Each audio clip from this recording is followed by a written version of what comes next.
အားလုံးပဲမင်္ဂလာပါရှင်ဒီနေ့ဇင်ကထမင်းပုံမှန်မစားဖြစ်တာကြာပြီဆိုတော့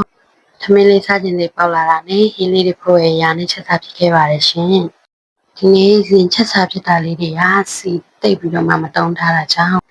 ဝိရှော့နေတဲ့လူတွေလည်းလိုက်ပြီးတော့မှချက်စားကြည့်လို့ရပါတယ်ရှင်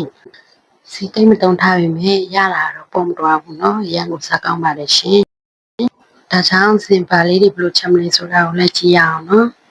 ပထမဆုံးဇင်ကပစွန်လေးညှုတ်တီကြောဖို့အတွက်ပြင်ပါမယ်ညှုတ်တီလေးရယ်စတုန်လေးရယ်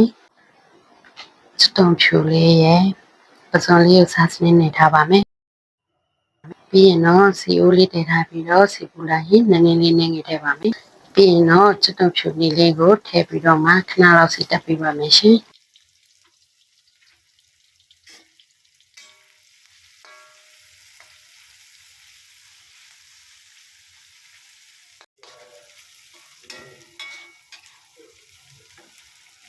စတုန်လေးတွေနည်းနည်းလန်းလာပြီဆိုလို့ရှိရင်တော့ဇင်ကစားစနစ်နေထားတဲ့ပစွန်လေးထည့်ပါမယ်ပြီးရင်တော့ထပ်ပြီးတော့မှမွေးပေးပါမယ်ရှင်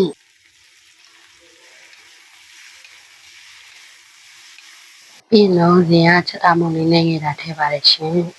ပစွန်ကဇင်ကစားစနစ်နေထားတာကြောင့်ပါရှင်ပြီးရင်တော့နောက်ဆုံးမှမြုပ်တီလေးထည့်ပါမယ်ရှင်ဇင်ကရင်းချောချောကြီးမစားခြင်းတဲ့အတွက်ဒီနေ့ထားလို့ဆိုရင်တော့ဇင်အတွက်တော်ပါပဲရှင်ခုဆိုရင်တော့ရန်ကုန်စားခြင်းစရာကောင်းနေပစွန်မြုပ်တီချော်လေးရပါပြီပြီးတော့ချမောင်ချင်းလေးချက်ဖို့အတွက်ကစွန်ရွက်ရယ်ရုံးရီတီရယ်ခရမ်းချူတီရယ်ပဲဆောင်ရည်လေးရပြင်ထားပါမယ်ပြီးရင်တော့ချက်တုံပြူလေးနဲ့ငယ်နောက်ဆင်ပြီးတော့ငငယ်ပြလေးနဲ့ငယ်နဲ့ချမောင်မွေးထားတာလေးပြင်ထားပါမယ်ပြီးရင်တော့ရင်းနှီးဦးလေးတည်ပါမယ်ရှင်ရှင်နှီးဦးလေးပုတ်ပတ်ဆူလာပြီဆိုရင်တော့စိမ်းသားငပိနဲ့ချက်တုံပြူလေးထည့်ပါမယ်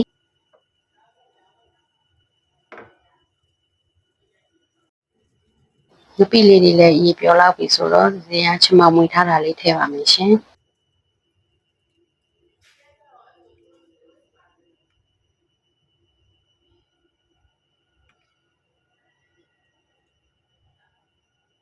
ပြီးရင်တော့နည်းနည်းလေးချက်အောင်ထားပြီးတော့ပတ်လာတဲ့အခါမှာခုနကတင်ပြင်ထားတဲ့အရွက်လေးတွေထည့်ပါမယ်ကစွန်ရွက်လေးထည့်ပါမယ်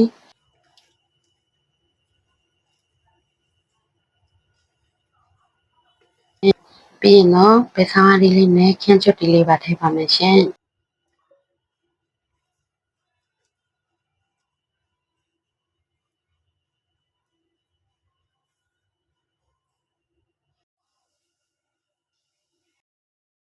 ပြီးရင်တော့ရတာအနေနဲ့စားထည့်ပါမယ်ချက်သားမုံလေးထည့်ပေးပါမယ်ချီလေးကိုစားကနေမှရုံးပရီလေးခတ်ပါမယ်အဲဆိုရင်တော့ချင်းတစ်ခွက်ရပါပြီနော်ပြီးရင်တော့ဇင်ကပဲပြားတော့ဖို့ပြင်ပါမယ်ဇင်ကချက်သွန်လေးရဲ့မြုပ်တီစိမ်းလေးရဲ့ခေါ်ပီလေးရဲ့ကိုပပလေးလေးပြီးပကံနဲ့ထည့်ပါမယ်ပဲပြားလေးကိုလည်းလေးပြီးတော့မှပကံနဲ့ထည့်ပါမယ်ရှင်ပဲပြားလေးတော့ဖို့အတွက်နက်လေးမွေအောင်မြုပ်တီချက်မုံလေးရဲ့ချက်သားမုံလေးရဲ့ပဲချက်မုံလေးရဲ့ချက်တုံပြူစီချက်လေးရဲ့ထည့်ပါမယ်။တရားစီနည်းလေးပဲတောင်းထားပါတယ်နော်။ပြီးရင်ငါးငင်မြာရည်လေးထည့်ပါမယ်ရှင်။ပြီးရင်တော့နောက်ဆုံးအနေနဲ့တမယာလေးညှစ်ပေးပါမယ်ရှင်။ပြီးရင်တော့တမအောင်နေပေးပါမယ်။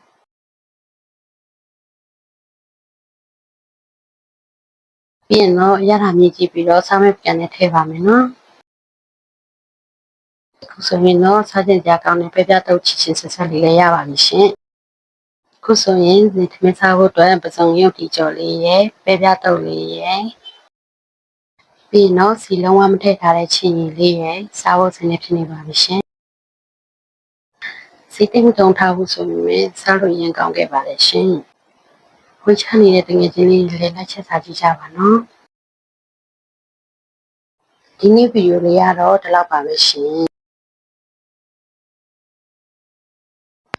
ဇင်ရဲ့နောက်လာမယ့်ဗီဒီယိုလေးဒီမှာလည်းဗားချက်ပြမလဲဆိုတာကိုစောင့်ကြည့်ကြပါအောင်ရှင်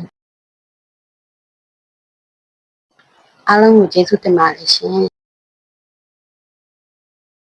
ဘိုင်ဘိုင်